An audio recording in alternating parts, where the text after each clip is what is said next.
Le jeu de loi divinatoire est arrivé. Présenté dans un magnifique coffret paré de dorures, il contient un dé à 12 faces, 6 pions en bois de différentes couleurs, un livret d'interprétation de 140 pages pour vous permettre d'étayer tous vos tirages, ainsi qu'un magnifique plateau de jeu rigide et pliable, illustré des 63 cases magnifiquement aquarellées. J'ai réalisé ce jeu avec passion dans la plus grande tradition des arts divinatoires. Aujourd'hui, ce coffret vous appartient. Les peintures, empreintes d'un voile de mystère, vous invitent à l'introspection. Il s'agit là d'un voyage initiatique dans le cercle de la vie, fait d'étranges rencontres fantomatiques, de paysages provençaux captivants et d'histoires passionnantes. Je vous invite à plonger avec moi à la découverte du jeu de loi divinatoire. Pour commencer un nouveau tirage, positionnez vos pions sur la partie inférieure gauche du plateau. Si vous jouez seul, n'en placez qu'un. Chaque couleur permet de distinguer un joueur. Vous pouvez jouer jusqu'à 6 personnes, chacun votre tour. Il suffit ensuite de vous concentrer sur votre question, de vous munir du dé à 12 faces et de le lancer. Avancez selon le résultat obtenu. Interprétez le message de la case en vous référant ou non au livre, puis relancez le dé et avancez. Continuez l'opération afin d'atteindre la fin du plateau. Vous pouvez également mettre fin au tirage à tout moment si les réponses vous conviennent. Fiez-vous à vos ressentis. Comme vous pouvez le constater, le jeu de loi divinatoire n'est vraiment pas difficile à utiliser. Un tirage à plusieurs peut être amusant ou intéressant pour mettre en commun certains aspects par exemple.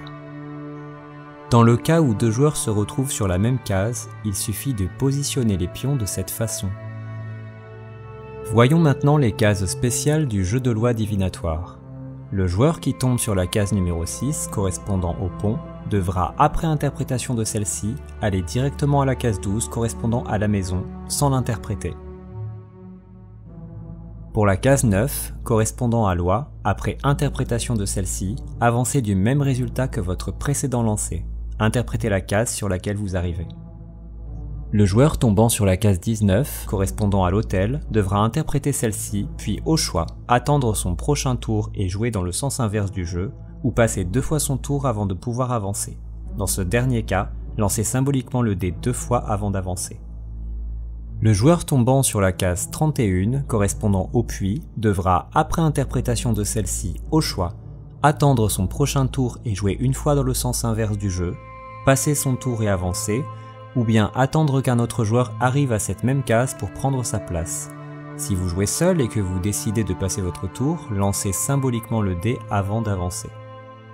Le joueur tombant sur la case 42, correspondant au labyrinthe, devra, après interprétation de celle-ci, aller directement à la case 30 sans l'interpréter. Le joueur tombant sur la case 52, correspondant à la prison, devra, après interprétation de celle-ci, attendre un tour. Si vous jouez à plusieurs, vous pouvez attendre qu'un joueur arrive sur cette même case pour prendre votre place. Le joueur prenant la place du précédent n'aura pas à interpréter la case.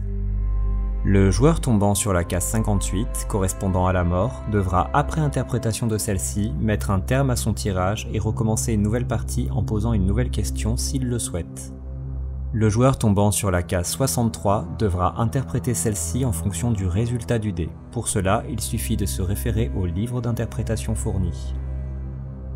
Cette vidéo touche à sa fin, mais d'autres secrets vous attendent. En ouvrant l'œil, vous y verrez peut-être de nombreuses références aux cartes divinatoires d'Algariel, les 2 jeux étant liés par la même histoire. Vous y rencontrerez des entités familières, des lieux intrigants et pourriez même ressentir un sentiment de profonde nostalgie. Vous constaterez que l'utilisation de ce jeu est agréable, étrangement relaxante. Il y a quelque chose d'unique dans cette méthode, quelque chose qui nous ramène à des souvenirs, à notre enfance.